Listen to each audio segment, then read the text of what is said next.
ikiganiro cya radiyo Rwanda.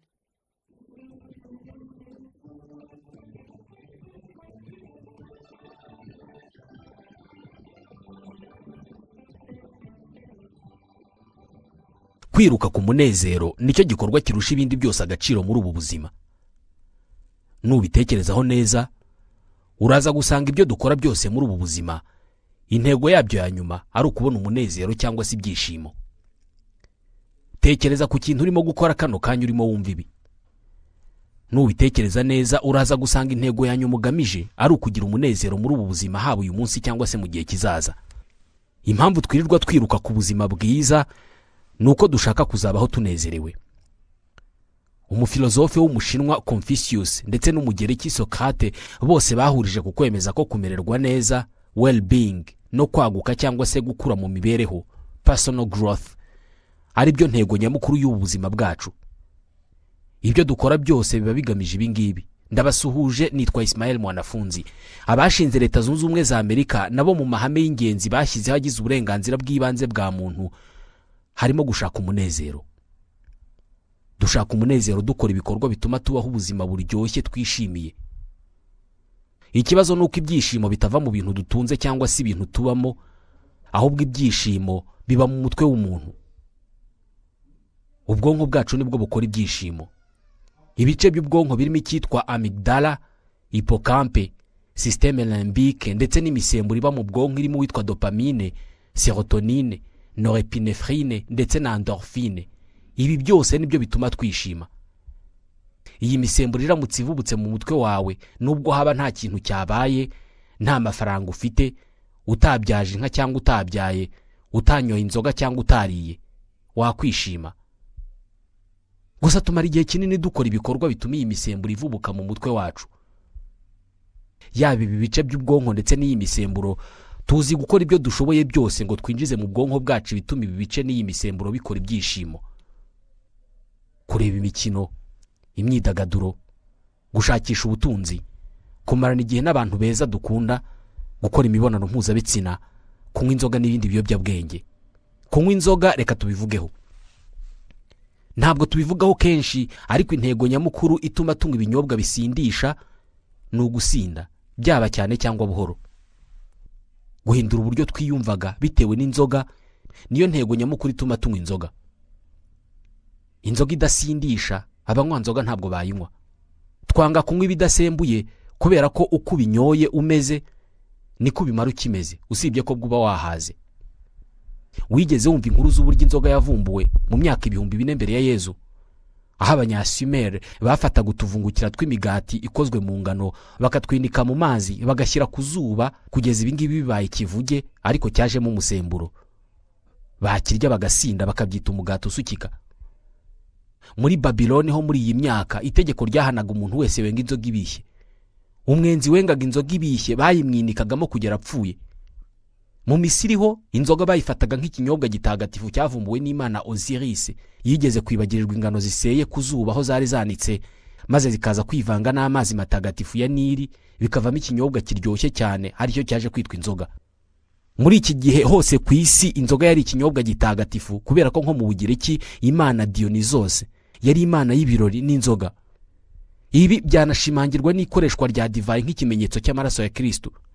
Reka tuve muri ibi by'amateka tuvuge ku mibare. Isoko ry'inzoga kuri iyi si yose mu mwaka wa 2021 ryari rifite agaciro ka miliyari 1,949 na miliyoni 200 z'amadolari ku isi yose.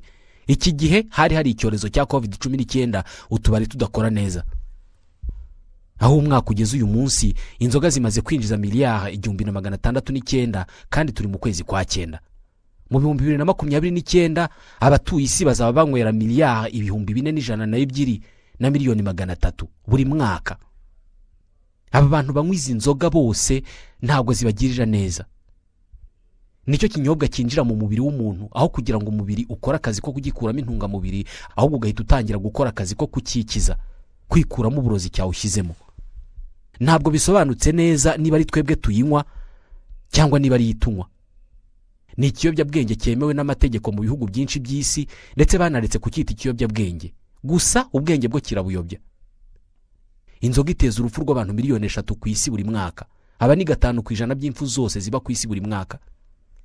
Inzoga ibigenza ite ngo ibitaryohereye ariko abantu bumva baryoheye? Iyo igeze mu mubiri w'umuntu ihakora iki gihita gishyira uwo muntu mu kaga bikamutera kwitwara uko yitwara? Ubundi ni gute inzoga yica umuntu?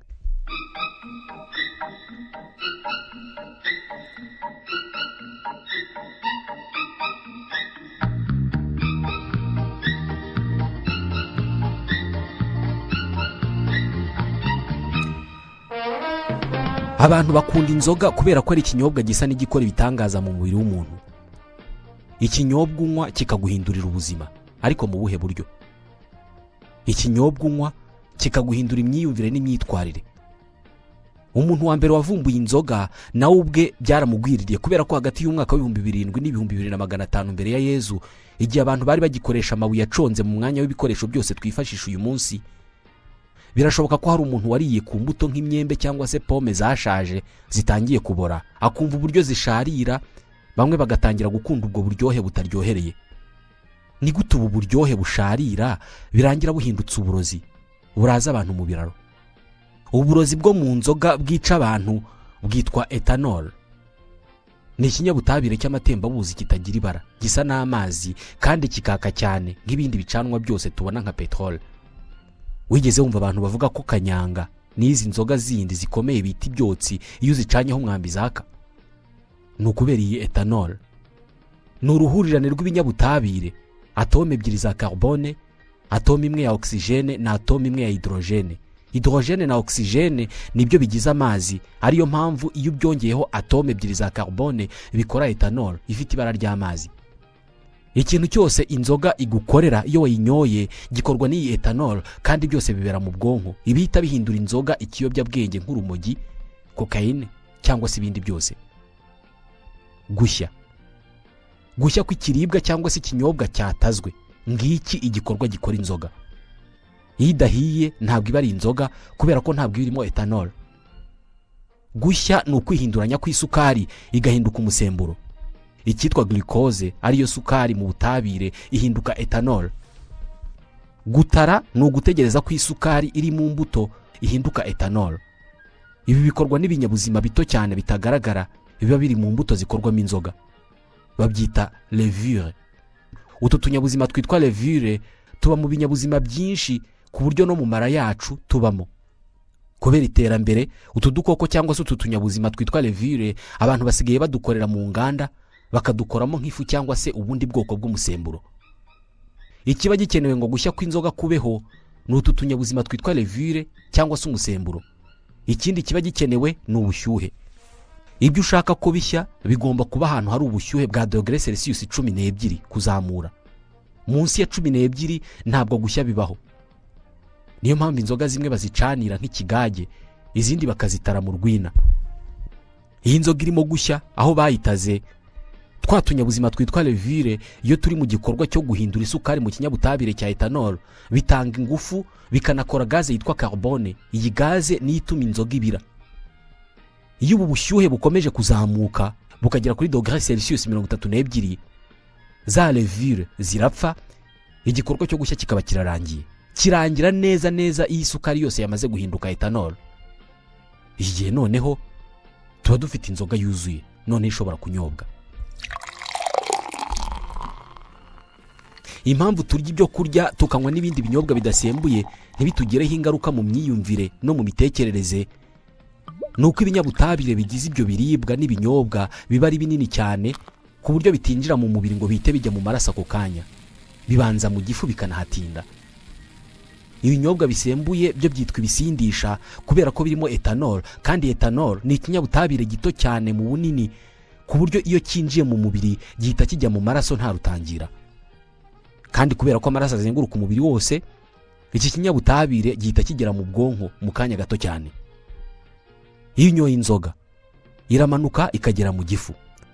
Igifu cy'umuntu kigiye gifite utuyira duto cyane inzoga iri mu gifu igenda inyuramo ikinjira mu nzira z'amaraso ako kanya. Izi nzira zigeza mu maraso inazinyuramo igeze mu mara. Muri make ibigize umusemburo w'inzoga biba ari bito cyane ku buryo bidakeneye gucagagurwa mu igogorwa nk'uko bigenda ku bindi bintu byinjira mu gifu. uburyo bwo kunywa inzoga nko kuyinywa irimo isukari cyangwa se kuyinywa nta kindi kintu kiri mu nda, ni ukuvuga kuyinywa utariye, byihutisha umuvuduko wayo mu kwinjira mu maraso, umuntu agasinda vuba kandi cyane. Ikindi cyihutisha inzoga mu maraso ni ukuyinywesha umuheha. Iyo uyinywesha umuheha uba ukurura umwuka wose uri muri iyo nzoga, kandi uwo mwuka nawo uba urimo etanol, uba urimo umusemburo. Ni nayo mpamvu ariwo abapolisi bapima iyo bapima ko umushoferi yanyoye. Umwuka turabizi ko ujya mu bihaha, kandi twese turabizi ko akazi k'ibihaha ari ukujyana umwuka wa oxygene mu maraso. Ibi bivuze ko iyo unywesha inzoga umuheha, wa mwuka w'inzoga ugenda ukurura urimo umusemburo, ugenda ukagera mu bihaha, wagera mu bihaha ako kanya ugahita wirukira mu maraso nk'undi mwuka wose duhumeka, bityo ugusinda kukihuta kubera ko ya nzoga igera mu maraso nta handi hantu inyuze. Umusemburo iyo wageze mu maraso uhita wirukira ku mutima. Umutima ushinzwe gukwirakwiza amaraso mu mubiri, nawo rero uhita wohereza amaraso yagezemo inzoga mu mubiri wose, ku buryo mu kanya gato cyane utangiye kunywa inzoga uba ushobora gusanga inzoga mu mubiri wawe wose, mu gice icyo ari cyo cyose no mu mano. Bifata amasegonda 45 ngo amaraso aba avuye ku mutima azengurutse umubiri wose anagarutse ku mutima. Bivuze ko kuva inzoga ikwinjiye mu maraso mu masegonda 50 uba ushobora gusinda, kubera ko gusinda bitangiriye amaraso arimo umusemburo ageze mu bwonko. Ku bantu basinzeho murabizi, bitangira wumva ari imyiyumvire myiza, ukumva urasa n'uruhutse, ibitekerezo bikisukiranya, ukumva uri mu bihe byagukundisha gusinda. Ikiba kirimo kuba ntabwo ari ikintu cyiza nk'uko ubyumva. Etanol iyo ikigera mu bwonko, ahantu ibanza ni mu gice cy'ubwonko cyitwa cortex préfrontal. Ni igice cy'ubwonko wavuga ko gishinzwe ibirebana no gufata ibyemezo no gushyira mu gaciro. Iyo urimo gutekereza ku bintu bigusaba gufata icyemezo, iki ni igitekerezo cyiza, iki ni igitekerezo kibi, ibi bintu ngomba kubikora, ibi si ngomba kubikora, ntibikwiye. Cortex préfrontal ni ibiri mu kazi, ni ibirimo gukora ibi byose. Ni cya gice cy'ubwonko kidufasha kumenya ko ikintu twagikoze neza cyangwa se ko twagikoze nabi. Aha ni inzoga yihutira iki kugera mu bwonko. Etanol iragenda ikabangamira ugutumanaho k'utunyangingo tw'ubwonko muri aka gace, aribwo umuntu uzamubona atarasinda bya nyabyo, ariko agahita atangira guhindura imyitwarire. Niba yagiraga isoni atavuga mu bantu, ukabona atangiye gufata ijambo. Nuko agace k'ubwonko gasanzwe kamufasha gushyira mu gaciro no kumenya ibyo agomba gukora n'ibyo atagomba gukora, kaba kinjiwemo n'ibintu bikabuza gukora uko bisanzwe. Umuntu ahita yumva amerewe neza, ari naho bigoranira kunywa icupa rimwe, kubera ko uko utangira kwiyumva neza unyweye icupa rimwe, ukuntu wumva uguwe neza unyoye icupa rimwe, umubiri wawe ukubwira ko ushyizemo irindi, kuryoherwa byarushaho. Ikindi kitubuza kunywa icupa rimwe ni uko cortex préfrontal ituma dushyira mu gaciro, ituma twibaza ibikwiye n'ibidakwiye, iba yamaze kwangirika. Icyemezo cyo gushyira mu gaciro ngo tunywe icupa rimwe rero ntikiba kigishobotse. Mu bwonko bwawe etanol cyangwa se umusemburo ukora cyane cyane ku itumanaho ry'utunyangingo tw'ubwonko, ni ukuvuga ku ihererekanya ry'amakuru mu bwonko. Kuri buri kanyangingo k'ubwonko hariho recepteur cyangwa se akazone gato gashinzwe kwakira amakuru avuye ku kandi kanyangingo, hakaba n'agashinzwe kuyatanga. Mu bwonko bwa buri wese muri twe habamo acide yitwa gamma aminobutyrique, GABA mu magambo ahinnye. Iyi ifite akazi ko kujyana ubutumwa buva ku kanyangingo kamwe bujya ku kandi mu bwonko bwacu. Iri hererekanya amakuru ribera ahantu hitwa muri synapse. Synapse ni ahantu mu bwonko utunyangingo tubiri tw'ubwonko duhurira, dukoraniraho. Umusemburo w'inzoga rero iyo ugeze mu bwonko, ikintu banza gukoraho ni kuri ya acide gamma aminobutyrique, GABA. Kubera ko ari ishinzwe kujyana amakuru hagati y'utunyangingo n'utundi, yiciwe intege n'umusemburo w'inzoga, amakuru mu bwonko ntakwirakwira uko bikwiye. Bituma ibikorwa bibera mu bwonko bigabanya umuvuduko. Ubwonko bugatangira gukora ku muvuduko muto. Ubwonko butarimo gukora cyane buratuza. Iyi ikaba indi ngingo isobanura ukuntu abantu barimo gusinda biyumva.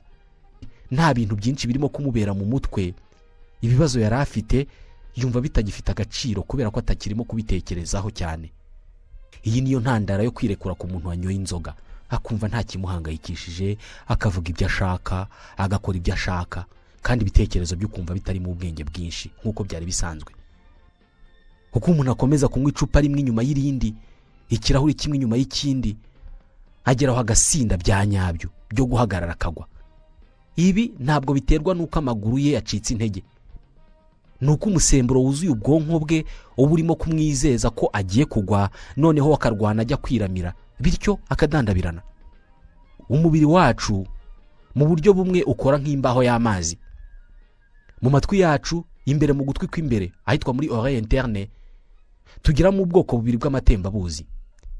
Hari ayitwa sacule n'ayitwa utricule. Ni amatembabuzi aba ari mu dufuko. Aya matembabuzi niyo yegeranya amakuru yose arebana na position umutwe wacu urimo, niba uhengamye, niba uhindukiye, niba ucuramye. Ayo makuru ya position turimo ahita yoherezwa ku bwonko, ubwonko bukayifashisha mu gutuma umuntu ahagarara akaguma hamwe ntadandabirane cyangwa se ngo ahirime. Urebye uburyo umuntu ahagarara ku maguru abiri ntahirime bikorwa n'ubwonko buba bwakuye amakuru kuri ayo matembabuzi aba mu gutwi. Inzoga yawe rero iyo igeze mu bwonko ikabangamira itumanaho ry'utunyangingo tw'ubwonko, sacule na utricule ya matembabuzi yo mu gutwi yohereza amakuru ku bwonko y'uburyo umeze, ni ukuvuga amakuru ya position urimo, ubwonko ntabwo buyakira. Kubera ko utunyangingo twakira amakuru tuba tutagikora neza, ntabwo ayo makuru tuyakira, bityo ubwonko bwawe bukananirwa kumenyesha umubiri wawe ngo uyu muntu arahagaze cyangwa se aritambitse cyangwa se arimo aragenda ajya imbere. Uko niko abantu basinze badandabirana, kubera ko ubwonko ntabwo buba bukimenya icyerekezo barimo. Iyo ukomeje kunywa inzoga igenda igera no mu bindi bice by'ubwonko bifite inshingano zitandukanye. Igice cy'ubwonko gikorana n'amaso kigahita gicika intege, maze uwanyoye inzoga agatangira kureba bugufi cyane cyangwa se akareba ibintu bisa n'ibiri mu bihu. Igice gishinzwe attention cyangwa se gishinzwe kwita ku bintu cyo iyo gikozweho n'umusemburo kigabanya umuvuduko cyakoragaho, ku buryo uburyo wari usanzwe wita ku bintu buhinduka. Aho uzabona umusinzi yitegereza ikintu akakimaraho umwanya nk'arimo kugitekerezaho, nyamara atari nacyo atekerezaho. Ikintu cyose ushatse gutekerezaho kiza buhoro cyane, ndetse no kwibuka izina ry'umuntu bigutwara igihe utatekerezaga ko byagutwara. Abahanga bavuga ko iyo mu maraso yawe hamaze kugeramo umusemburo wa 0.8% by'umusemburo wose wanyoye, aribwo ingaruka zitangira kugaragara inyuma, kubera ko ibice byose bifite inshingano mu bwonko biba bimaze gukorwaho. Nk'igice cy'ubwonko gikorana n'ururimi tukabasha kuvuga gihita gicika intege, ugatangira kuvuga rutava mu kanwa. Ingaruka z'inzoga iyo ukimara kuyinywa ubona ntacyo zitwaye, kubera ko nyirukunywa aba yumva yishimye. Gusa ingaruka z'ibanze zituruka ku bihe umunywi arimo muri ako kanya. Nk'iyo wari urakaye cyangwa se ubabaye, akayoga gake gashobora guhindura ibintu ukumva urishimye, ariko ibi ngibi bihinduka mu kanya gato, noneho ukaza kugira umujinya uruto wari ufite utarananywa.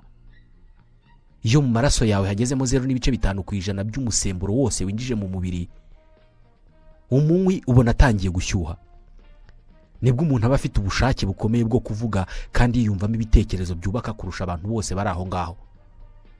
Bavuga ko umuntu yasinze by'ukuri iyo mu maraso ye hamaze kwinjiramo umusemburo wa 1 cyangwa se 2% by'umusemburo wose yohereje mu nda. Aha niho umuntu aba atakibasha kugendera inzira imwe, akagenda yandika 8. Yakwicara agatangira guhondobera.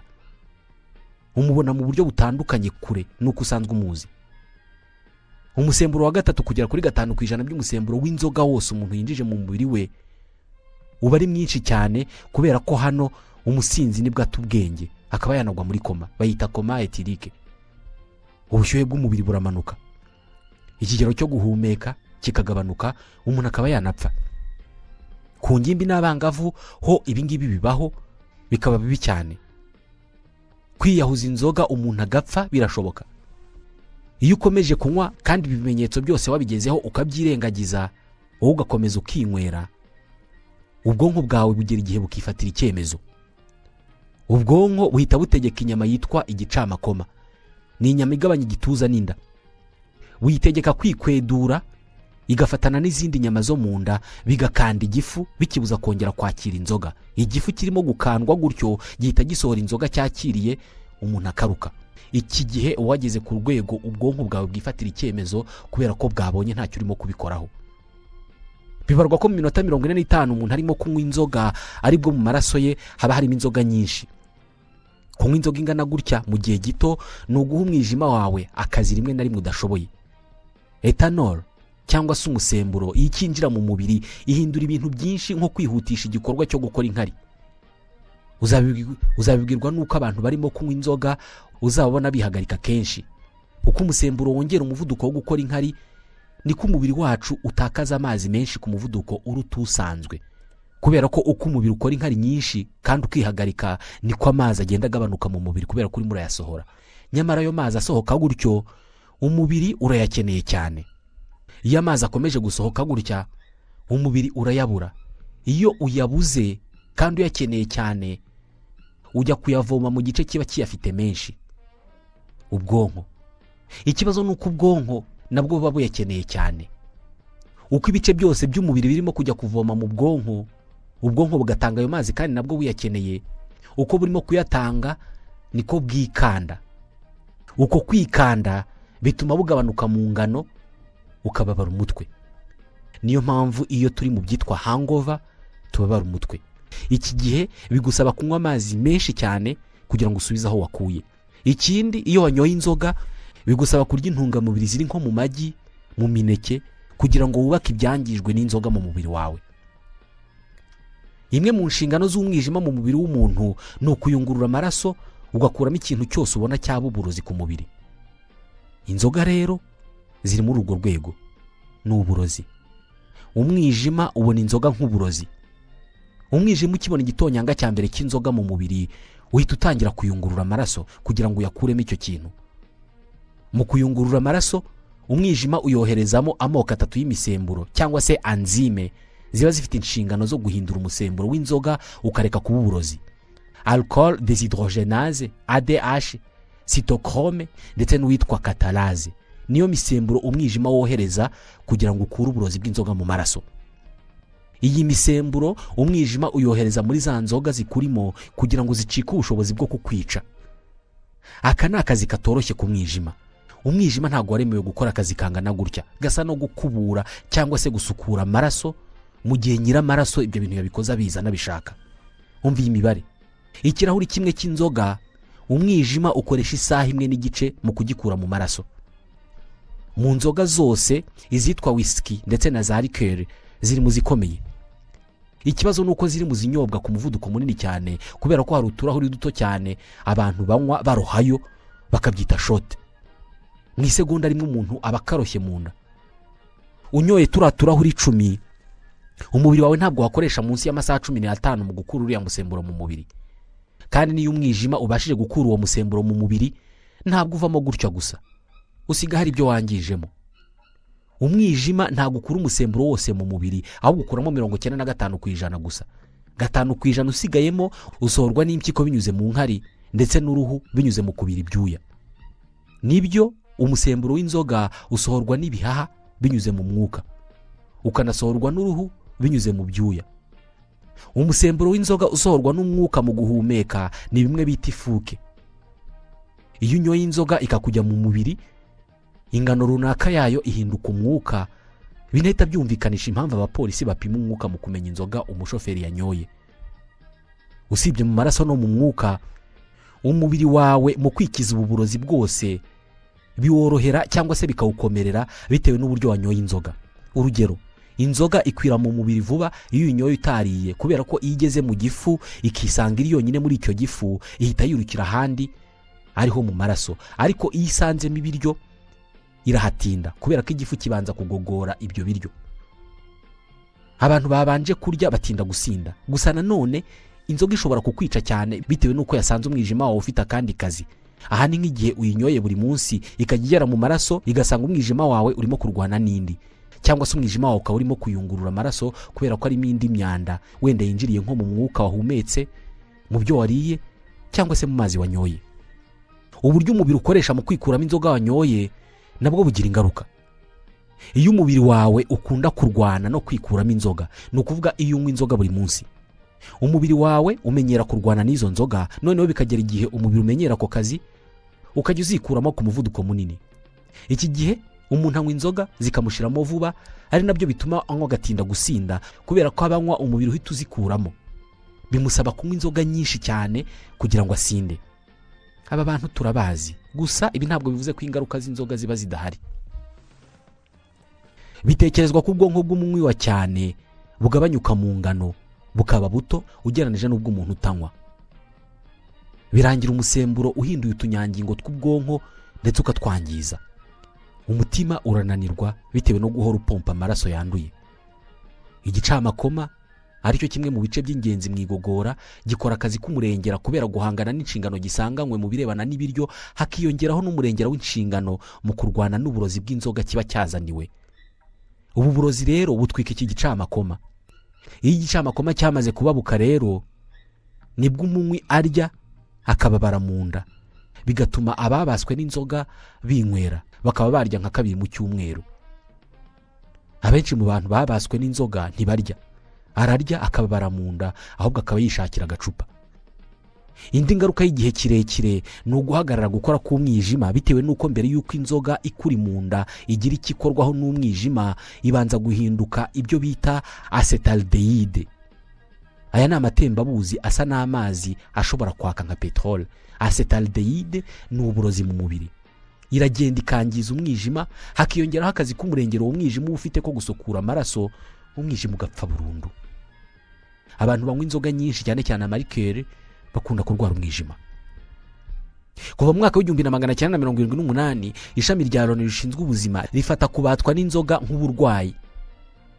Bavuga ko umuntu yabaswe n'inzoga iyo kunywa inzoga mu buzima bwe biza imbere y'ibindi bintu byose, haba mu myitwarire ndetse no kwiyitaho nk'abandi bose. Ni igihe icyifuzo cyo kunywa inzoga utagifite ubushobozi bwo kugisubiza inyuma. Iyo ugitangira kunywa inzoga ikikugera mu bwonko ivubura umusemburo usanzwe uvuburwa n'ibyishimo cyangwa se ibintu bitera ibyishimo nko guhuza ibitsina, kurya, kureba imikino n'ibindi.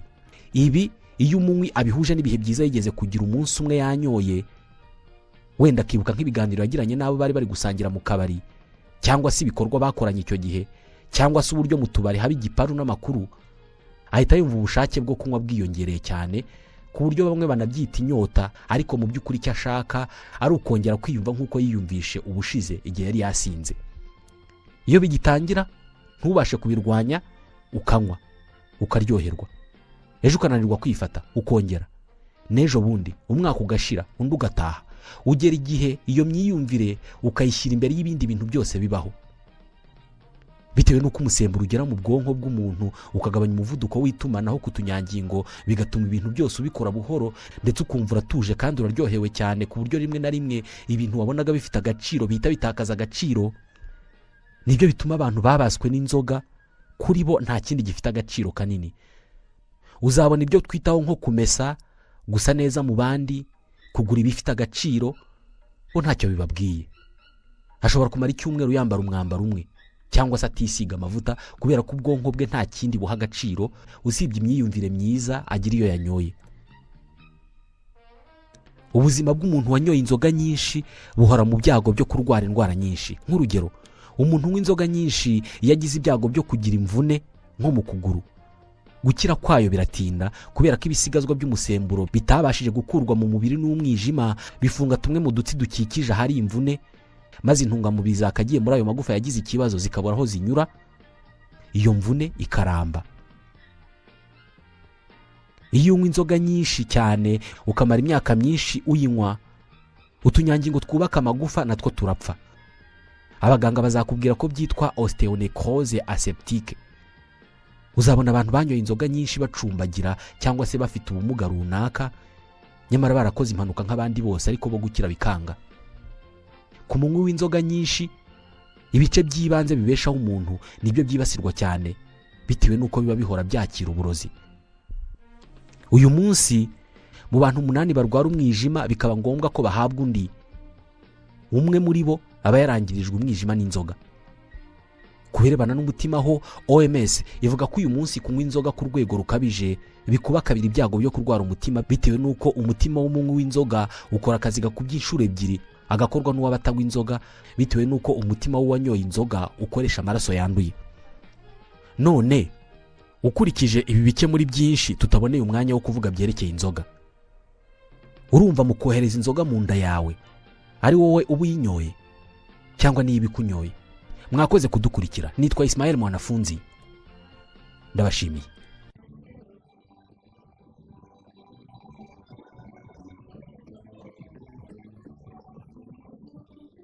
Waruziko ikiganiro cya radiyo